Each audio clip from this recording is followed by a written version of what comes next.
Bonjour, c'est Manon, bienvenue sur Ma Note de Cœur, la chaîne dédiée au parfum. J'espère que vous allez bien et que vous ennuyez pas trop pendant cette période de confinement. En tout cas, moi j'essaie de m'occuper et j'ai trouvé une nouvelle occupation, c'est de regrouper toutes les actualités et nouveautés parfums qu'il faut que je sente après le confinement. J'en suis sûre qu'il y en a parmi vous qui font pareil que moi. Je me disais que ça pourrait être pas mal de vous partager ma liste au travers de cette vidéo. Je n'ai mis que les nouveautés que j'ai trouvées intéressantes par rapport à leur pyramide olfactive et par rapport à leur description. Mais rassurez-vous, vous pourrez retrouver toutes les autres nouveautés que j'ai trouvées à travers ma newsletter. Je vous invite à vous y abonner, le lien est dans la description. Je commence par les nouveautés hommes parce que ça fait un moment que je n'ai pas fait de vidéo pour vous les hommes, mea culpa.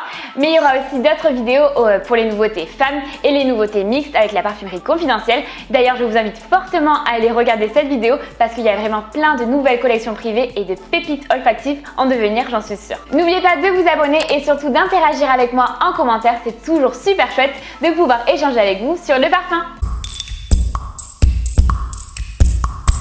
La première nouveauté que j'aimerais redécouvrir après le confinement, c'est Dior Homme. Et là, vous êtes en train de vous dire, mais qu'est-ce qu'elle me raconte? Dior Homme existe depuis des lustres. Eh bien non messieurs, il y a une nouvelle version de Dior Homme. L'ancienne version se nomme maintenant Dior Homme l'original.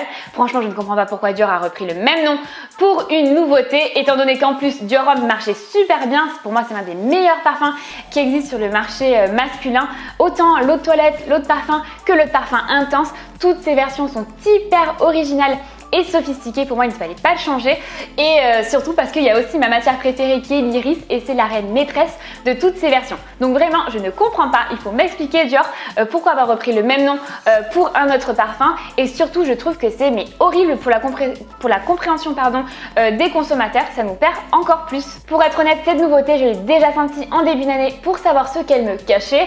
Malheureusement, elle ne ressemble en rien avec sa version originale qui est très sensuelle, qui a un côté très poudré avec l'iris et le cacao. Là, on est sur un jus qui est très épicé, très boisé, avec beaucoup de puissance et d'intensité. Vraiment, ça n'a rien à voir avec l'original et pour moi, je trouve qu'elle perd son originalité de base, ce côté un peu androgyne du parfum Dior Homme que même moi je porte quoi. Je n'ai malheureusement pas eu une bonne impression de ce jus, mais j'avais senti tellement de fragrance avant que j'aimerais le redécouvrir avec un nez frais parce que j'ai des amis à moi qui l'ont adoré.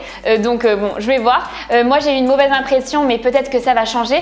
Vous, si vous l'avez senti, est-ce que vous pouvez me faire une comparaison entre Dior Homme et Dior Homme l'original? Je serais ravie d'avoir vos impressions pour me donner une idée. Deuxième nouveauté qui me tarde de sentir chez vous les hommes, parce que c'est une vraie nouveauté, et c'est l'homme de Rochas. Ça a l'air d'une composition qui est assez simple au vu de sa pyramide olfactive, mais il y a quand même trois matières premières qui m'intriguent, qui sont l'orange sanguine, le basilic et les baies de genévrier, qui peuvent donner une côté gin à la fragrance, donc je pense que ça pourrait être un super combo. Pour le reste des matières premières, j'ai juste peur que ça aille dans la même lignée que Bleu Chanel, que Sauvage de Dior, parce que vous avez beaucoup de parfums qui se ressemblent dans le rayon masculin et j'espère que la maison Rochas sortira un peu de cette vague de fougères aromatiques, mais j'en doute pas parce que la maison Rochas est très originale et ne ressemble vraiment pas à ses concurrents.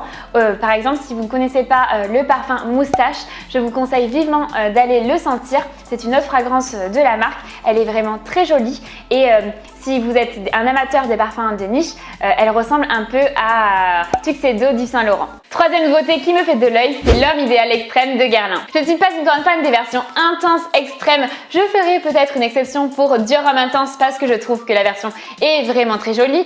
Mais vous n'avez pas besoin de ça, messieurs, pour sentir bon. Pour moi, un parfum doit être sophistiqué et subtil et c'est ça qui fera votre charme. Je comprends que vous recherchez des parfums à sillage avec une bonne tenue, mais il ne faut pas que ça soit too much. Des parfums qui restent dans les couloirs après 10 minutes que vous soyez passé par là, c'est trop, stop. Mais bon, cette version de l'homme idéal me parle bien. J'adore les matières premières de sa pyramide olfactive avec la prune, la cannelle, le tabac et le cuir. Je ne sais pas ce que j'ai en ce moment avec ces matières, mais j'en raffole. Dans les mêmes notes, je vous invite à aller découvrir Or Intemporel 1888 de la Ligue sur mon compte Instagram. Je pense que ça pourrait vous plaire parce que c'est un peu dans le même univers de cette fragrance. L'homme idéal extrême reste donc dans ma shortlist. Je pense qu'il va m'envoûter celui-là.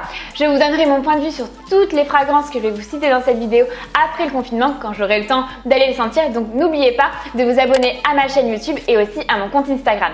Quatrième nouveauté que j'ai vraiment hâte de sentir parce que c'est un parfum mixte et c'est Sika Everyone de Calvin Klein. C'est un peu le même concept que Sika One. Je ne sais pas si vous avez déjà senti cette fragrance, mais je vous invite à la découvrir si ce n'est pas déjà fait parce que c'est un classique de la parfumerie. C'est un parfum qui est pour la liberté d'expression et qui va aussi avec les nouvelles générations et c'est surtout un parfum mix, donc ça c'est vraiment chouette. On voit de plus en plus arriver de parfums non genrés dans la parfumerie du sélectif et ça c'est vraiment génial, à l'image de Mémoire d'une odeur de Gucci. Je ne sais pas si vous l'avez senti, mais il est quand même très original.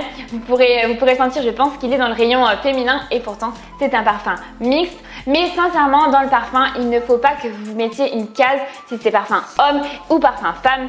Pour moi, un parfum n'a pas de genre. Vous portez ce que vous voulez selon vos goûts et selon vos émotions. Sika Everyone a été créé par Alberto Morillas, c'est l'un de mes parfumeurs préférés. Il a créé par exemple Like Blue de Dolce & Gabbana et Acqua di Gio de Giorgio Armani et ça je pense que vous le connaissez bien celui-ci. Pour le jus, nous avons des notes d'orange, de gingembre, de thé et de notes aquatiques, donc ça vous donne vraiment un côté très peps et frais. Et puis j'adore le thé et le gingembre dans le parfum.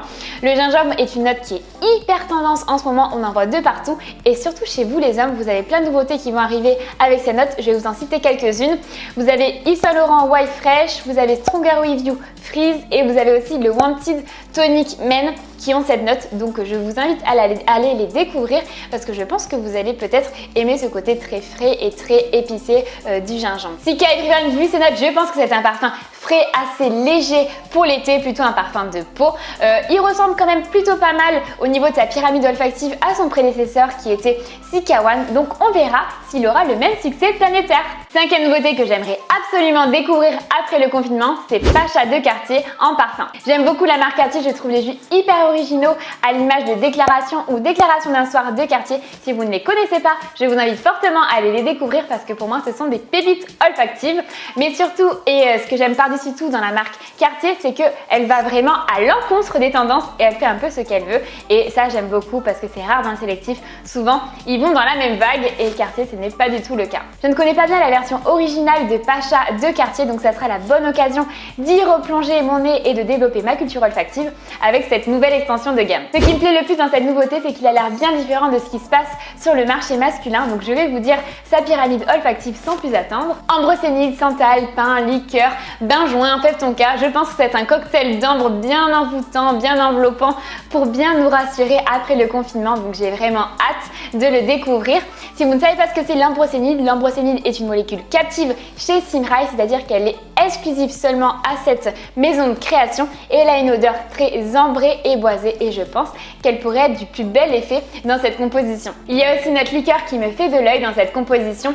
Vraiment en ce moment j'adore et je raffole de cette matière qui a un côté très chaleureux, envoûtant et surtout le côté un peu rhum ambré. Ça me fait plaisir quand je vois ça dans une pyramide olfactive.